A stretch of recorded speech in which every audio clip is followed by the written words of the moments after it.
Hello friends, welcome back to the class. In our last lecture, we have discussed about the structure of MHC molecules. ठीक है, MHC class 1 का कौन कैसा किस प्रकार का स्ट्रक्चर होता है, क्लास 2 मोलेक्यूल का कैसा स्ट्रक्चर होगा, उसके बारे में हमने डिस्कस किया था. ठीक है, so now here we are going to discuss about the nature of MHC binding peptide. अभी हम किसके बारे में डिस्कस करेंगे, जो MHC मोलेक्यूल के साथ पेप्टाइड बाइंड करता है उसका नेचर कैसा है. ठीक है, वो किस प्रकार का पेप्टाइड होगा, किस प्रकार बाइंड करेगा, उसके बारे में अभी हम यहाँ पर डिस्कस करेंगे. ठीक है, सबसे पहले this is the MHC class 1 molecule. वो कौन से सेल की मेम्ब्रेन पर प्रेजेंट होगा वो हमने आगे डिस्कस किया था. ठीक है, all the nucleotide cells in our body can present the MHC class 1 molecule. Okay, जब भी कोई सेल वायरस इन्फेक्टेड होता है या फिर एबनॉर्मलिटीज उसमें कुछ आती है तो वो जो भी वायरल प्रोटीन है या फिर कोई एबनॉर्मल प्रोटीन सेल के अंदर एंटर हुआ है तो वो सेल उस प्रोटीन को MHC क्लास 1 मॉलिक्यूल के थ्रू अपनी मेम्ब्रेन पर प्रेजेंट करता है. ठीक है, so virus infected cell will present the peptide molecule on its membrane. Okay, this red one is the peptide molecule. Okay, antigen. Okay, this is the part of the antigen fragment है. Okay, so this is the virus infected cell and this is the class 1 MHC molecule. उसके structure में हमने देखा था कि उसमें एक alpha chain है. ठीक है, so this is the alpha chain, this is the alpha 1 domain, alpha 2 domain and alpha 3 domain. Okay, and this is the beta 2 microglobulin. ठीक है, इतना हमने स्ट्रक्चर में देखा था. Now it will present the antigen peptide to T cytotoxic cell. ठीक है, T cell को पेप्टाइड प्रेजेंट करने में हेल्प करता है. ठीक है, so it will present the peptide to the T cytotoxic cell. इसका जो T सेल रिसेप्टर है वो इस पेप्टाइड को रिकॉग्नाइज करके उसके साथ बाइंड करेगा. ठीक है, now this peptide molecule will recognise by the T cytotoxic cell. अभी T cytotoxic cell का फंक्शन क्या है, killing off the virus infected या फिर abnormal cell. Okay, so this is the virus infected cell. उसकी मेम्ब्रेन पर virus का protein यहाँ पर प्रेजेंट हुआ है. जब भी T cytotoxic सेल इसको रिकॉग्नाइज करेगा then it will kill the respective cell. Okay, जिस भी सेल की मेम्ब्रेन पर पेप्टाइड प्रेजेंट होगा वो सेल को किल कर देगा T cytotoxic सेल. ठीक है, ये बात याद रखना कि T cytotoxic सेल का फंक्शन है सेल के किलिंग में. ओके, और जब भी वायरस इन्फेक्टेड सेल हो कोई या फिर कोई कैंसर सेल हो तो उसका किलिंग जरूरी है. इसीलिए MHC क्लास 1 मॉलिक्यूल जो है वो peptide molecule cytotoxic T cell को प्रेजेंट करता है. Okay, and this is about the MHC class 2 molecule. अभी हमने इसका स्ट्रक्चर देखा था, उसमें 2 चेन्स है, alpha 1, alpha 2, beta 1 and beta 2. Okay, so this is the alpha 1, alpha 2, beta 1 and beta 2. Okay, the 2 domains present in the each chain. Now, this is the peptide binding cleft. Okay, here the peptide would bind to the class 2 MHC molecule. अभी class 2 MHC molecule कौन से cell के द्वारा present होगा, antigen presenting sales. Okay, so these are the antigen presenting cell which present the class 2 MHC molecule in its membrane. Okay, और antigen presenting cell का function क्या है, कोई भी एंटीजन अगर बॉडी में एंटर हुआ है तो उसको एंगल्स करके उसको बॉडी में से रिमूव करने का फंक्शन है वो क्लास 2 MHC मॉलिक्यूल करेगा. सॉरी, एंटीजन प्रेजेंटिंग सेल करेगा. ठीक है, सो एंटीजन प्रेजेंटिंग सेल की मेम्ब्रेन पर क्लास 2 MHC मॉलिक्यूल प्रेजेंट है. ठीक है, and it will present the antigenic peptide on its membrane. इतना समझ में आया. अभी ये पेप्टाइड किसके द्वारा रिकॉग्नाइज होगा, T हेल्पर सेल के T सेल रिसेप्टर के द्वारा. ठीक है, यहाँ पर T हेल्पर सेल क्यों रिकॉग्नाइज करता है, क्योंकि जो ये एंटीजन प्रेजेंटिंग सेल है वो खुद इन्फेक्टेड सेल नहीं है. ये बात याद रखना. ठीक है, यहाँ पर जो सेल था वो एबनॉर्मल या फिर इन्फेक्टेड सेल है, पर यहाँ पर जो सेल है वो नॉर्मल बॉडी सेल है जिसका काम है एंटीजन प्रेजेंटेशन का. कोई भी फॉरेन एंटीजन बॉडी में एंटर हुआ है तो उसको प्रेजेंट करने का काम है वो एंटीजन प्रेजेंटिंग सेल करेगा. ठीक है, सो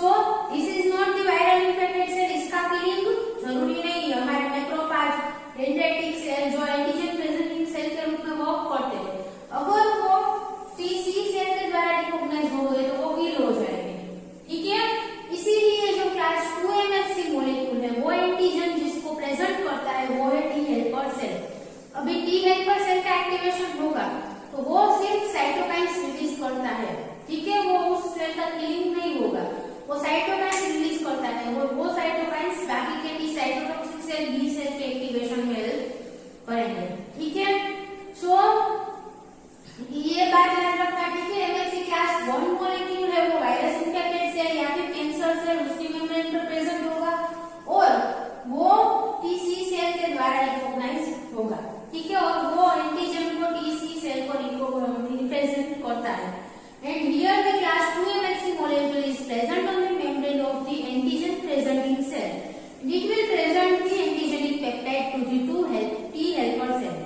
ओके, और यहाँ पर जो है वो CD8, ठीक है, CD molecules भी बाइंड हो गए यहाँ पर, ठीक है, मेम्ब्रेन प्रॉक्सिमल डोमेन के साथ CD molecules भी बाइंड हो गए at the time of the recognition. Okay, now bound peptide, अभी पेप्टाइड का नेचर क्या है उसके बारे में हमें यहाँ पर डिस्कस करना है, ठीक है।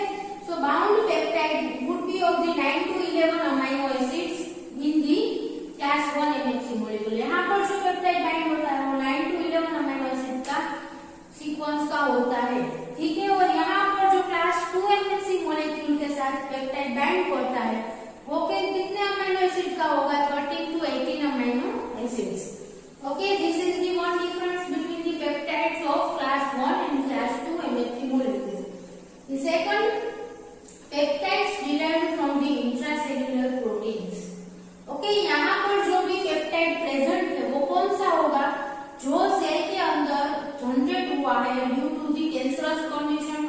अगर कैंसर सेल है तो उसमें जो भी प्रोटीन अंदर सेल के अंदर जनरेट हुआ है वो प्रोटीन यहाँ पर प्रेजेंट होगा, ठीक है, और अगर वायरस तब भी इस सेल के अंदर जो वायरस का प्रोटीन है वो भी वही मेम्ब्रेन पर प्रेजेंट होगा, ठीक है। So it is the intracellular protein, cell के अंदर से ही प्रोटीन प्रेजेंट होता है मेम्ब्रेन पर, ठीक है, और here the peptides derived from the exogenous protein, ठीक है, एंटीजन प्रेजेंटिंग सेल है वो पेप्टाइड को अंदर कर लेगा और उसको प्रेजेंट करता है, ठीक है, बाहर से फेगोसाइटोसिस की प्रोसेस के थ्रू पेप्टाइड को एंगल्स करके उसको अपनी मेम्ब्रेन पर प्रेजेंट करता है। So the peptide is from the exogenous proteins. Okay, exogenous कोई भी एंटीजन है या प्रोटीन है उसको एंगल्स करके उसका डिग्रेडेशन करके उसका एक फ्रेगमेंट अपनी मेम्ब्रेन पर प्रेजेंट करेगा, ठीक है। And this protein can be self और नॉन सेल्फ, सेल्फ प्रोटीन भी हो सकता है और नॉन सेल्फ प्रोटीन भी हो सकता है, ठीक है। Now, the peptide binds to the anchor residues. अभी यहाँ पर क्लास 1 MHC मॉलिक्यूल में जो भी पेप्टाइड बाइंड हुआ है वो एंकर मॉलिक्यूल्स, यानी कि इसके जो एंड का पोर्शन है वहां पर एंकर मॉलिक्यूल्स प्रेजेंट होगी और we can say anchor amino acid sequence present होगी जो पेप्टाइड के बाइंडिंग के लिए हेल्प करते हैं, ठीक है। यहाँ पर peptide and class 1 MHC molecule दोनों के बीच में कुछ स्पेसिफिक रीजन पर ही बाइंडिंग होगी, ठीक है। सो इसे क्या कहते हैं, anchor residue. Okay, and peptide binds to the anchor residue. अगर छोटा अमाइनो एसिड छोटी पेप्टाइड सीक्वेंस है तो वो किस प्रकार बाइंड होगी, ठीक है। यहाँ पर अगर हमारा एमएससी मॉलिक्यूल है, सो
साथ some examples of the cells and वो सेल्स के मेम्ब्रेन पर कौन सा एमएचसी मॉलिक्यूल प्रेजेंट होगा उसके बारे में हम यहाँ पर डिस्कस करेंगे, ठीक है। So first of all this cellular distribution of the MHC molecule which reflect the different effector functions of those cells, ठीक है। उस और इस MHC क्लास 1 क्लास 2 कौन कौन से सेल्स पर प्रेजेंट है उसकी मदद से उस सेल का फंक्शन क्या है उसके बारे में भी पता चल सकता है, ठीक है। अगर क्लास 2 मॉलिक्यूल प्रेजेंट है तो वो कौन सा सेल होगा, एंटीजन प्रेजेंटिंग सेल, ऐसा हम कह सकते हैं, ठीक है। So it will reflect the effector function of the cell, cell का फंक्शन रिफ्लेक्ट करता है, ठीक है। Second, under some conditions the expression of the class 1 and class 2 MHC molecules may be induced or enhanced, okay। कुछ conditions ऐसे आती है during the immune response की, उसमें क्या होता है class 1 MHC molecule, class 2 MHC molecule जो भी सेल्स की मेम्ब्रेन पर प्रेजेंट है उनके नंबर इंक्रीज हो जाते हैं, ठीक है। ऐसा क्यों होता है, क्योंकि जब नॉर्मल स्टेट में होता है सेल तो उसकी मेम्ब्रेन पर भी एमएचसी मॉलिक्यूल उस टाइम पर भी प्रेजेंट होंगे, ठीक है। बट जब भी कोई इंफेक्शन लगता है तो इम्यून रिस्पांस एक्टिवेट करने की जरूरत पड़ती है, इसीलिए जो सेल की मेम्ब्रेन पर एमएचसी मॉलिक्यूल के नंबर है वो इंक्रीज हो जाते हैं, ठीक है। So under some conditions like cytokines activation, ठीक है, साइटोकाइन रिलीज होते हैं तो उसकी वजह से भी एमएचसी मॉलिक्यूल की नंबर इंक्रीज हो जाएंगे, ठीक है। एंटीजन प्रेजेंटिंग सेल का फंक्शन इंक्रीज करना एक फंक्शन है साइटोकाइन का, ठीक है। साइटोकाइन क्या करता है, सारे के सारे इम्यून सेल्स को एक्टिवेट करने में हेल्प करता है, whether it is the B cell हो या टी सेल हो या फिर कोई मैक्रोफेज हो, एंटीजन प्रेजेंटिंग सेल कोई भी सेल हो तो उसके एक्टिवेशन में साइटोकाइन्स हेल्प करेगा, ठीक है। सो हियर दी साइटोकाइन का अगर कोई रिलीज होता है, एक्टिवेशन होता है तो उसकी वजह से class 1 and class 2 MHC molecules के नंबर इंक्रीज हो जाते हैं, ठीक है। Now the cells expressing class 2 MHC molecules, कौन से सेल्स की मेम्ब्रेन पर क्लास 2 एमएचसी मॉलिक्यूल्स होंगे, they are the antigen presenting cell, okay. जिस भी सेल की मेम्ब्रेन पर क्लास 2 एमएचसी मॉलिक्यूल प्रेजेंट है वो इफेक्टिव एंटीजन प्रेजेंटिंग सेल है, ऐसा हम कह सकते हैं, ठीक है। क्योंकि क्लास 2 मॉलिक्यूल का फंक्शन क्या है, it will activate the T helper cell, और टी हेल्पर सेल के एक्टिवेशन में कौन से सेल्स पार्टिसिपेट करते हैं, antigen presenting cells, okay. So जिस भी सेल की मेम्ब्रेन पर क्लास 2 एमएचसी मॉलिक्यूल होगा वो एफिशिएंट एंटीजन प्रेजेंटिंग सेल होगा और it will activate the T helper cell, okay. क्योंकि क्लास 2 मॉलिक्यूल का फंक्शन ही है ये कि टी हेल्पर सेल को एक्टिवेट करने में हेल्प करता है, okay, with the presentation of antigen to the T helper cell. Now the expression of class 1 MHC molecule, अभी क्लास 1 एमएचसी मॉलिक्यूल कौन से सेल्स की मेम्ब्रेन पर प्रेजेंट होता है, सो हमारे बॉडी के जो भी सारे न्यूक्लियेटेड सेल है उन सब की मेम्ब्रेन पर क्लास 1 एमएचसी मॉलिक्यूल प्रेजेंट होगा, ठीक है। अंडर नॉर्मल सर्कमस्टेंसेस कोई भी इंफेक्शन नहीं हुआ है बॉडी में तब क्या होगा, क्लास 1 मॉलिक्यूल उस समय भी सेल्फ एंटीजन को अपनी मेम्ब्रेन पर प्रेजेंट करता है, ठीक है। और उसमें जो भी चेंजेस आते हैं, कोई नया एंटीजन आए तो उसके अगेंस्ट में इम्यून रिस्पांस एक्टिवेट होगा, ठीक है। So it will permit the immune system to survey this cells for the infections by the intracellular pathogen, okay. अगर सेल के अंदर कोई एंटीजन एंटर कर गया है, कोई इंफेक्शन लगा है सेल के अंदर तो उसे किस प्रकार डिटेक्ट करेंगे, ठीक है। जो हमारे इम्यून सेल्स है वो दूसरे सेल्स के अंदर तो हम नहीं जा पाएंगे, सो जो जिस भी सेल के अंदर एंटीजन का इंफेक्शन हुआ है वो सेल अपनी मेम्ब्रेन पर एमएचसी क्लास 1 मॉलिक्यूल के थ्रू प्रेजेंट करता है उस एंटीजन को, फॉरेन एंटीजन को, ठीक है। So it will permit the immune system को परमिशन देता है class 2 MHC molecule, sorry class 1 MHC molecule to survey the cells for the infections, okay. Body के सारे सेल्स में से किस सेल में इंफेक्शन लगा है उसका सर्वे करने में कौन हेल्प करेगा, क्लास 1 एमएचसी मॉलिक्यूल,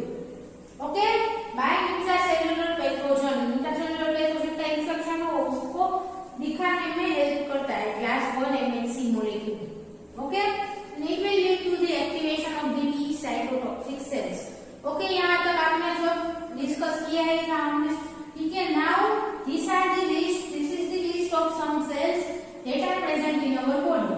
अभी इन सब सेल में कौन से टाइप का कौन से टाइप का एमएचसी मॉलिक्यूल प्रेजेंट होगा उसके बारे में हम यहाँ पर डिस्कस करेंगे, ठीक है।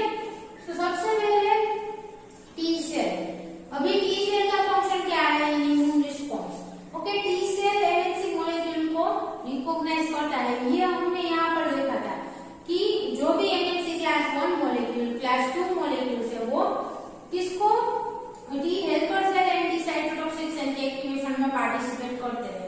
Okay, but T cell will also present the class 1 and class 2 MHC molecules. So ये class 1 MHC molecule. Okay, so T cell खुद भी एमएचसी मॉलिक्यूल अपनी मेम्ब्रेन पर प्रेजेंट करता है और इसकी क्या जरूरत है? अगर टी सेल में ही कोई पैथोजन एंटर हो जाए तो क्या होगा? वो उस पैथोजन को अपनी मेम्ब्रेन पर प्रेजेंट करेगा, ठीक है।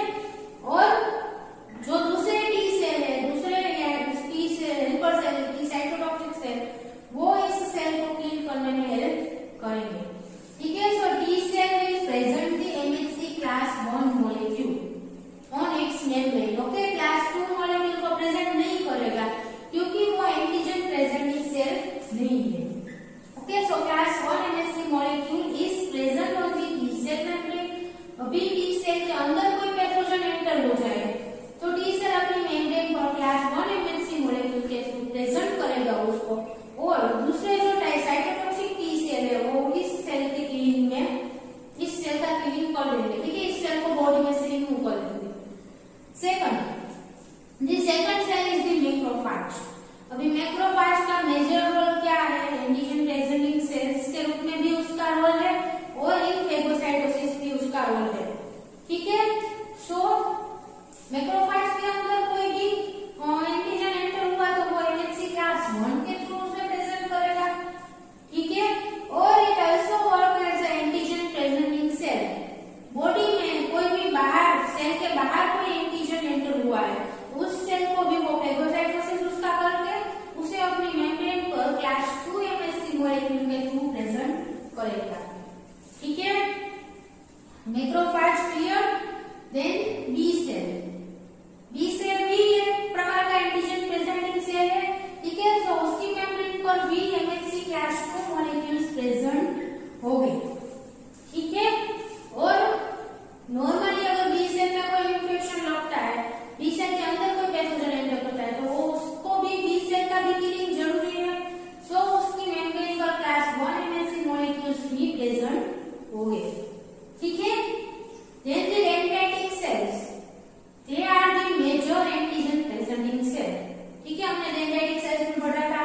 सो उसकी मेम्ब्रेन पर भी क्लास 2 एमएचसी मॉलिक्यूल प्रेजेंट होगा और क्लास 1 भी उसकी मेम्ब्रेन पर प्रेजेंट होगा, ठीक है। Then neutrophils. न्यूट्रोफिल्स उसकी मेम्ब्रेन पर क्लास 1 एमएचसी मॉलिक्यूल प्रेजेंट होगा, ठीक है। But class 2 molecule is not present on the neutrophil क्योंकि वो एंटीजन प्रेजेंटिंग सेल के रूप में वर्क नहीं करता, ठीक है। Then hepatocytes, it will also contains the class 1 MHC molecule, class 2 MHC molecule उस पर भी नहीं प्रेजेंट होगा, ठीक है। Then the kidney. किडनी में जो भी सेल्स प्रेजेंट है उसकी मेम्ब्रेन पर भी क्लास 1 एमएचसी मॉलिक्यूल प्रेजेंट होगा, but class 2 MHC molecule would be absent on the membrane of kidney. Kidney cell की मेम्ब्रेन पर क्लास 2 एमएचसी मॉलिक्यूल देखने को नहीं मिलता है, ठीक है। Then brain. ब्रेन के जो सेल्स है उसकी मेम्ब्रेन पर भी क्लास 1 एमएचसी मॉलिक्यूल्स प्रेजेंट होंगे और it can not present the class 2 MHC molecule क्योंकि ब्रेन के सेल्स भी एंटीजन प्रेजेंटिंग सेल्स नहीं है, ठीक है। And then third last one is the red blood sales.